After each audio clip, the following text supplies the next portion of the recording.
So I wanted to ask you if you were fans of the whole world of Harry Potter before getting involved, and what does it feel like to be a part of J.K. Rowling's world of wizardry? I mean, I was definitely a fan beforehand. My little brother had told me very ardently to read the book and the first Harry Potter book, and I sort of got into them from there.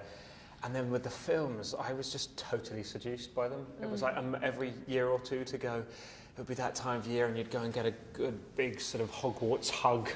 And I loved them, and I was so sad when they came to an end, and I thought, when I heard this was happening, I was just beyond excited at the prospect of taking all those elements from the Potter films and taking it back to not only this side of the pond, but to the 1920s, kind of the Roaring Twenties. Yeah, it's a wonderful thing. I mean, people knew a little bit what to expect with the first Harry Potter film because the book was already published, but really after the first film, you returned to them because you knew you were both going to see something wonderful that you know that would surprise you, but also you knew a little bit too the world you were going into, and I feel like our film is a continuation of that there's both all of this new stuff to experience and something familiar that is really like a comforting, lovely place to visit. Is it true, Eddie, that as a kid you loved magic and even would go to the little store in London? It's ridiculously true to the extent that I was obsessed with magic as a kid, and I used to go to this shop under Charing Cross in London in a subway, and it so would. I mean, I should take you actually. It literally would stink of sort of pee and various things, but you would arrive at the bottom of this dark alley, and there was this shop, and I'd just go and sort of look through the window. It was where you bought proper magic kit. You'd buy the wherewithal to saw someone in half, and anyway, so when I used to go and stay with my grandmother, I'd be like, she lives in Edinburgh, and I'd go, can we go and find magic shops? When I got cast in this, no one was more excited than my grandmother, who was like, I always knew you were always you were born to play. So getting my wand was a big moment. Following up on what you were saying, Catherine, you're right, there are no books here. There's an original script by J.K. Rowling. What did you both think of the script, and what was it like to have someone like J.K. there next to you and to meet her? Yeah, I mean, obviously, because we knew all the people behind this, David Yates, David Heyman, and J.K. Rowling, we knew that it was, you know, even if we hadn't seen the script, we probably would have wanted to do the movie. We knew it would be a wonderful place to work, but every actor really chooses their parts or the films they do based on the script. If the script isn't good, you're in a dangerous situation, really. And it was so strong, and it was so exciting to see that she had a gift for just yet again something else. You know, screenwriting, it's different than writing novels, and the wonderful thing when a novelist writes a screenplay is the descriptions are so lush and explicit and vivid, and I'd encourage you to read the script actually, because as Catherine says, between just the words, the descriptions have such an intricacy to them that it's like your imagination pours off into a whole world. So it felt very similar to reading the Harry Potter books. You know, you really felt enveloped in the script when you read it. And it must be so special to meet her, to have her there, to be able to pick her brain. Yeah, it was so wonderful because I met J.K. Rowling just before we started filming, and we only had an hour together, and I'd been sort of prepping for a few weeks, and we arrived and we only had this hour, and so any pleasantries kind of evaporated as we both just talked about Newt incredibly fast for an hour, and these ideas just pour out of her, and his entire backstory, you know, what we see in Fantastic Beasts is this tiny chunk, and she has all of these characters, their entire life arc, so it was like you were playing a real person, actually. She was the encyclopedia. Right. The way that she speaks about these characters is as though they are historical figures, and she is the biographer. It's uncanny. Well, let's speak about these characters then. Who are Newt and Tina? Who is Newt Scamander? Who are you? What does he say? It just seems there's more to you than meets the eye, or something. Newt Scamander is a self-proclaimed magizoologist who... Meaning there's not another one, right? Not a single other magizoologist. He can take that claim. And he has spent, at the beginning of the film, he spent a year in the field studying and finding magical creatures all around the world, some of whom have been endangered, and he keeps some of them in this extraordinary landscape within his case and looks after them and feeds them. And he arrives in New York, and a couple of them escape, which sets into motion a huge amount of incidences and problems. But as a person, what I love about him is he is entirely his own person.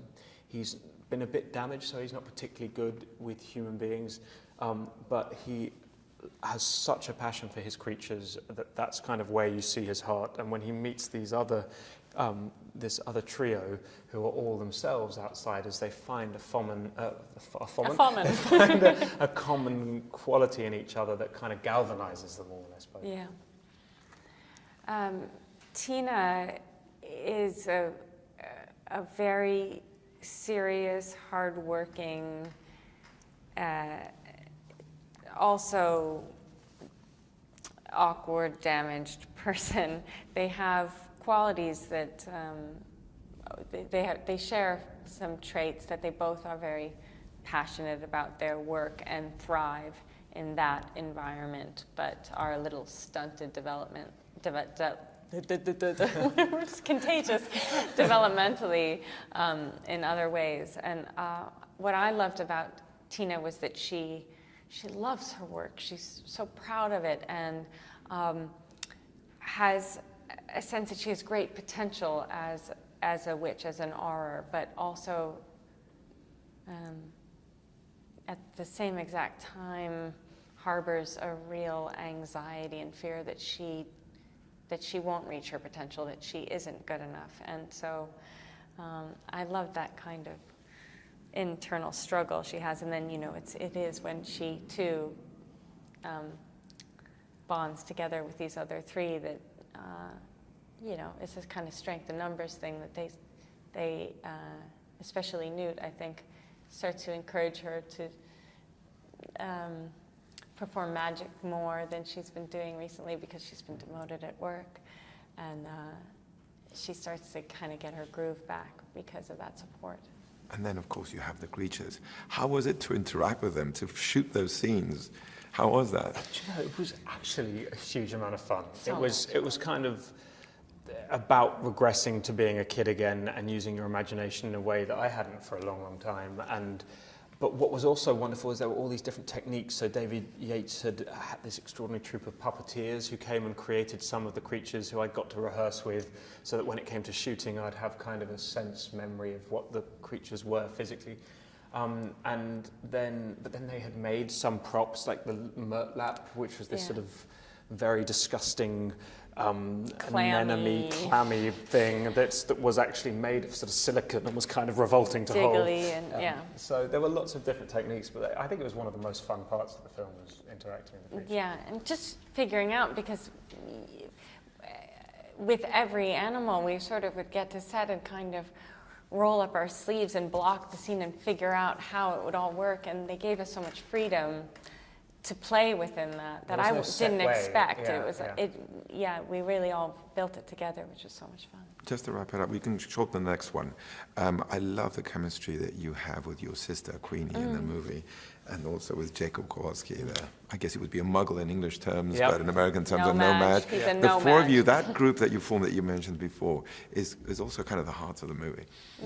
I think they were, David were so specific in the casting of the four of us that we had these sessions in the auditions of lots of different groups and checking, because in some ways David always described it as being a quartet, and it being a sister movie, and it being a buddy movie for me and Jacob, and it being a romantic movie in some ways. So I think it was important that all of those sides of the story work together and fit together.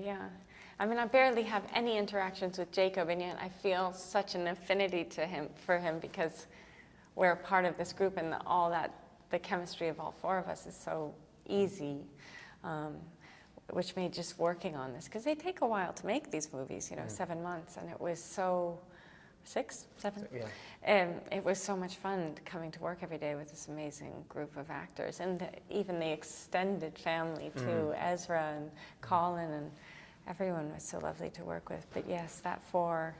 That 4. That 4. Or I should say 3. I'm not like, oh, I'm so fabulous.